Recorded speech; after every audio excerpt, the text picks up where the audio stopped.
Muhoozi atutegeezezza nga bw'ayinza okukuba Bobi Wine essasi emisana ttuku ne watabaawo kye bamukola. Ate era n'atutegeeza nti nno buli bw'awulira embeera nga tawulira bulungi oba nga anyiizeemuuko kyakola, atuma mutumi basajja be ne bawambayo okukuba wamu ku officials ba NOP ne bamutwalira mu basement ye n'akuba n'abonereza n'amalira okwo obusungu. Otafiire bannange nga bulijjo awo yasinzidde okubeera ng'atugamba nti Museveni okukwasa mutabani we Muhoozi obuyinza, muganda wange ajja kuba Uganda agikoze ekyajabu. Ate nga munnange era Muhoozi saidi z'embuya eyo ku headquarters eza UPDF ba officials balaba nti munnange oba oliawo tebamukkiririzaamu, balabanga abamuyisaamu olugaayo, yasazeewo n'alagira bakwatibwe era ne bakwatibwa. Kulamusizzaako gwe bwenna mpuliriza Uganda at large mwe mukwesise nga bulijjo bwendi nnyo. Hillside View Apartments wali ku Kasozi Jjanyi Entebbe Road, tuuka e Namulanda Kitende Kajjansi, buuza ejjanyi ku church we wali apartments eza Hillside View. Zino muganda wange mulimu buli kimu, twala butwazi tulootwo, amasanyalaze nakugamba tegavaako, ate nga ne wifi weeri togimalaawo, parking nnene ne compound nnene, mulimu ne tenti osobola okutuula mukkaawo, oleme kubeera bubeezi mu apartment mukka, ate nga ne balcony muganda wange kuliko akawewo akalungi ennyo. Ate nga munnange ne transport first booking yo, transport wa bwereere bw'oba nga ova ku airport n'okumpimpi si ewala.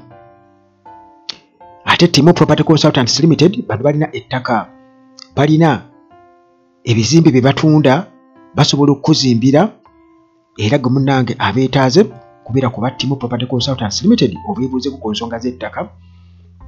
Ate nga Maintenance Palace bano balina solar systems eza buli kika, balina ebyamasannyalaze byonna, balina ebyamazzi byonna, okukozesa ne ttiimu esobola okubeera nga zibinstallinga, balina ttiimu ez'abakugu era nga ttiimu ezo zisobola okutambula eggwanga lyonna okubeera nga munnange zikola emirimu. Beba Maintenance Palace.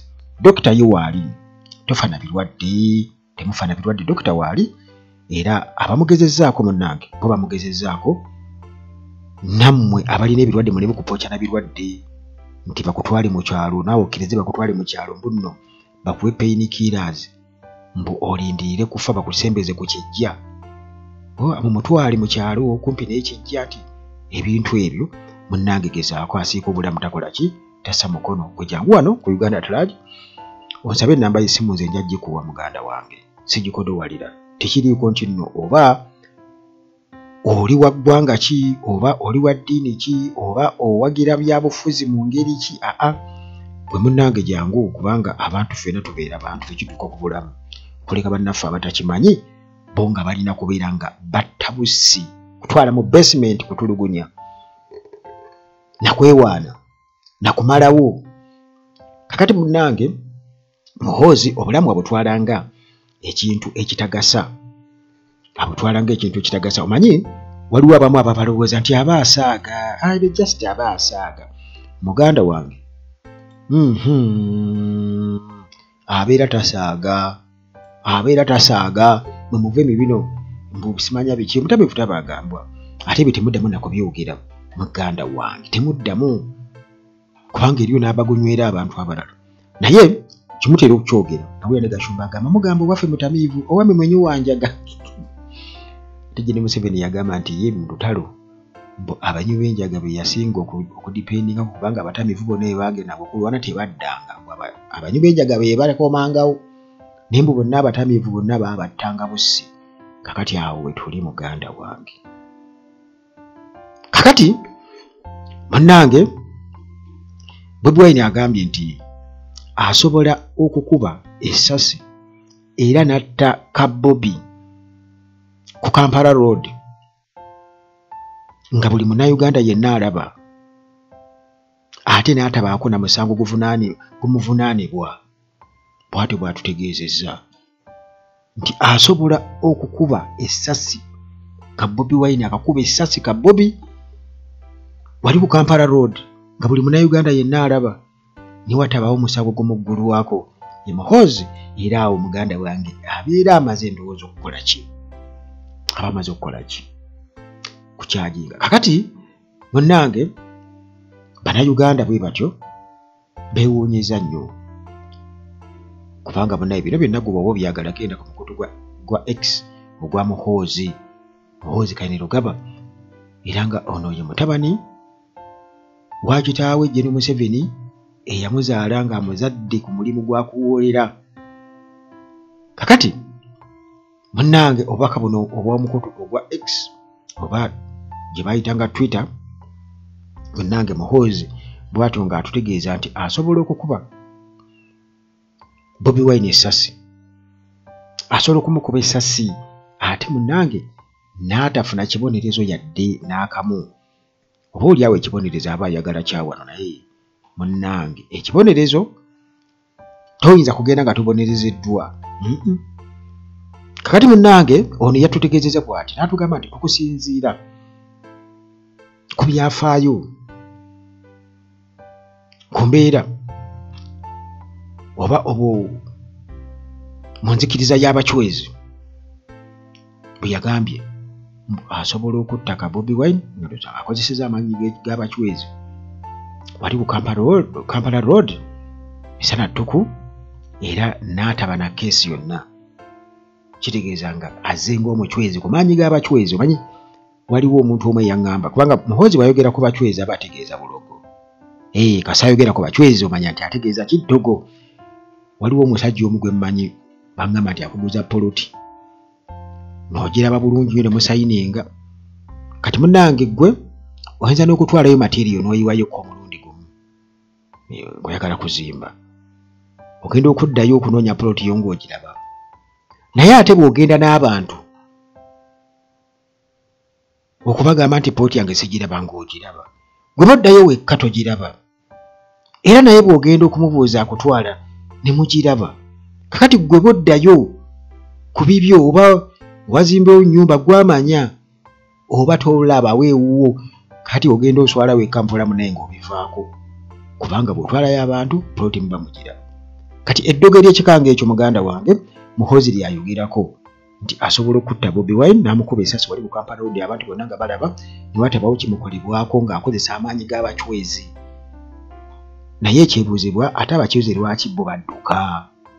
Lwaki baafuluka ne badduka?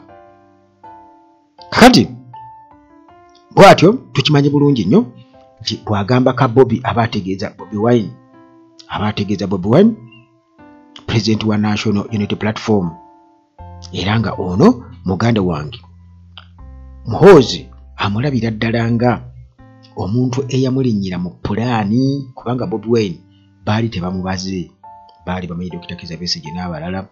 Kati nga bamanyi opposition bamaze dda okubeera nga bagiyiwamu amazzi, Museveni amaze n'okubeera nga asayininga 2-2, opposition ejja kuba teriiwo. Muganda wange opposition bw'etyo neyeeyongera mu kaseera ako kennyini Bobi Wine n'ayimuka, era munnange from nowhere ne batandika okubeera nga batugamba nti be baamuteekamu ssente okunafuya Besigye. Ebyo byonna bye biba nga bituufu, maanyi ga Katonda kubalaga nti munnange wakula enimu tebakola ki, tewakuleemu. Kakati munnange obubaka bwa Muhoozi obwo nga bumaze okubeera nga buyita bw'atyo, era n'ayongera okubeera nga atukakasa ng'atugamba nti ye bw'abeera awo ng'awulira si musanyufu, ng'alaba waliwo ebintu ebimunyiizizza ebitatambula bulungi nnyo, olunaku nga teruli nnomo, kyakola okukakanya ku busungu ng'alagira abasajja bamugende muwambeeyoko wano omufiisha omwo mumuleete wano, mutwale mu basement nzija. Munnange bw'atyo ng'agenda ng'atandika okukuba nga bamukubisa amasannyalaze nga bw'asanyuka, kwegamba okwejja ku stress. Muhoozi bw'atyo bwe yawandisa era ku mukutu gwe ogwa X, ebiseera ebimu bwe mba nga ndi munyiivu kyenkola mpambayo Nuupu official omu ne mutwala mu basement yange, nenkyekola kakati munnange bino byonna abiteeka ku mukutu gwa X ate bwe tulowooza nti munnange abeera asaaga.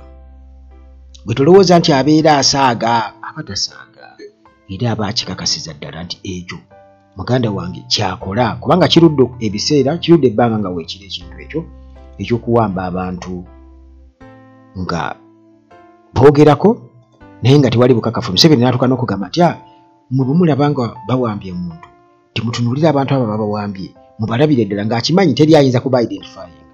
Ogenda kujja esimu bakwate nti kati Museveni bwe bujulizi bw'ayagala. Omufuzi w'eggwanga ye alina intelligence yonna era kooti bw'eragira nti omuntu oyo bamuleete mu kooti nga babadde bamulemera bamuleeta naye nga Museveni akakasa nti abantu balina bo bennyini okubeera vigilant beetegereza abantu abo babalabe bo babagambe nti ono y'ono. Museveni kati ng'akimanyi bulungi nnyo nti ate munaakola ki kati kale muba identifying. Naye munnange Mukama Katonda yamukuba omuggo. Mukama Katonda yakuwa gye n'Omuseveni omuggo mukyali mu byakusaaga yamukuba omuggo kwa buli muntu yenna omwana wo asooka bw'abanga mwana wo ebyaddala bw'abanga mwana wo ddala ng'olabira ddala yakutwala. Newankubadde nga kale abantu bo bagamba nti bwe batunyulira Museveni ne Muhoozi tebalaba nnyo maaki bala tebamaaki nga mbu Museveni bamumanyi ng'omusajja kwegamba ya mastering ekintu kye naddala ekyokulimba n'ekyokubuzaabuza ate Muhoozi ekyo kyamulema. Ne Museveni yadda n'akyogera naga nti si buli kintu nti okyogera nga bwe kiri oyimbo olina okubeera ng'okola ki si buli muntu yenna nati bw'akwogerako omuboggolere oba omusirise okuba tojja kumanya kuba Museveni awo atufugiddewo nnyo mu kusirika nti mwe mukere mugendekererwa na mubyogerere eyo bwe bityawo ye akakazanyo yakasinza okubeera ng'akamanya. Kakati naye okusinziira ku Muhoozi byonna byakola bagamba biri control ennyo ku bya Museveni biri control ennyo ku bya Museveni era bo tebalabawo nnyo similarity wakati wa taata na mwana. Kakati munnange bino byonna Muhoozi ng'amaze okubeera ng'abyogera ku mukutu gwa X ne zireeta otafiire. Ono nno yalabula dda ku Muhoozi okusikira kitaawe nti olukwo olwo lugenda kubeera lwabulabe ennyo eri Uganda naddala ku nsonga ya demokulasiya nti kino kigenda kumalawo ne ka demokulasiya akatono kwe twali twewaanye oba ke twali twerimbye tukalina. Otafiire bw'ate bwe yategeezezza era yagamba nti wano Museveni mbu alekere mutabani we obuyinza ekyo muganda wange kibi nnyo kitufuula okuba nti nga tulinga abali mu bufuzi obw'ensikirano. Era ye n'agamba nti abaana be yabagamba tebasuubira kufuna mirimu mu gavumenti nga bayita mu ye. Tebasuubira balina okuba nga balina ebisaanyizo era nga basaanidde bagende beerwaneko bafune emirimu egyo. Kakati munnange bw'atyo ye Otafiire atugamba nti singa Muhoozi atwala obuyinza ng'abuze ku kitaawe eyegenda kuba nsobe yennyini era kino yakyogerako guno mulundi gwakubiri ng'akyogerako kuba yagamba nti kitegeeza nti wano tusuubire Sultani namba 1 ne Sultani namba 2 era agamba nti ne Muhoozi naye bw'atyo bw'ajja okukola olwo aleete batabani be naye abawe baluhaamye abawembo obuyinza tutegeeza tujja kuba tugenze dirikati mu layini efaanaganako bwetyo era n'agamba nti ekyo kiba kijja kuba kibi nnyo. Bino nno okubyogera si bipya yabyogerako dda era yakakasa n'agamba nti leka Muhoozi akakase nti ddala ali capable okubeera ng'akulembera Uganda kubanga kale ddembe lirimuweebwa ssemateeka naye ate okumutukakaatikako ate ekyo kiba kigenda kuwozaawo kumunyongoza Uganda okubeera nti esigalirawo nti eno y'omuganda wange demokulasiya tekyali yadde n'akamu. Kakati munnange Muhoozi project begamba engeri gyeri nti yajja we tuli essaawa eno munnange ekyagenda mu maaso naye nga erabikanga egenda ekona nti naabo abagitandikawo baba bagitembeeta bakabwejumbira batandise okukwatibwa ensonyi nga balaba bannange bikyono byayogera juze Museveni kyajje ayite Germany wa ambassador wa Germany okubeera nti ayogerezeganya naye okusobola okutereeza ennyafu eziriwo mu hoozi ze yaleetawo ez'okubatiisatiisa n'okukola ebirala byonna era n'esali musere mawulire engeri gye yayogeramu kitegeeza nti nabo babeereyo nga bagamba bannange kakati ate kiki mukombooti nga gutabuse kakati munnange Muhoozi muzimu ku moves zaali mu kukola naddala mu kugogola abo abatamukkiririzaamu bw'atyo kigambibwa okuba nti alinako abanene mu magye mu military intelligence be yakutte okwarestinga wali ku headquarters Mbuya kakati bano munnange bakwatiddwa era nga bakwatiddwa ku biragiro bya CDF Muhoozi Kainerugaba munnange bano ba senior officers nga bali mu defense intelligence era nga bali ku headquarters wali Mbuya okusinziira ku nsonda nti kuno kulinga kumenya kwabo bebaba kubeera nga bajjawo abo bebasuubira okuba nti munnange banyooma bazala waranga kakati ensonda era zitugamba nti nno Muhoozi yaragidde Director of Defense Intelligence Major General Richard Otto okubeera nga bano betwogerako ababiri abakwatiddwa kubanga omuwendo tegwasoose kubeera nga gutegeerekeka n'amannya tegasoose kubeera nga gategeerekeka naye kati tugamanya era ngenda gababuulira nti bwe batyo mu kulagira Major General Richard Otto okubeera nga akwasaganya okunoonyereza era nga waliwo abakwatiddwa operation neekwatibwa era nga ababaddeyo bagamba okusinziira ku nsonda mu magye nti munnange operation eri serious nnyo CDF ye kennyini nnyini teyalagidde Major General Otto okubeera nga akola operation eyo kakati munnange bwe batyo abakwatiddwa era nga twakitegeddeko nti abakwatiddwa newankubadde bagezezaako kubeera nti babikuba nti byakyama naye twakitegeddeko nti abakwatiddwa babadde babiri era nga ku birekero bya Muhoozi Kano Peter ahimbisibwe yakwatiddwa ono abadde akolanga director of counter-terrorism wali ku defense intelligence Mbuya kati kuno kuliko Lieutenant Kano Ephraim Byaruhanga ono nga ye Director of Special Operations munnange nti okwatibwa kwa bano nti kwazze oluvannyuma lw'okubeera nti nno defense intelligence wamu ne security bano bakitegedde nti waliwo internal investigation wabaddewo okunoonyereza munda era nga ensonga eno yakunyooma kuzala waranka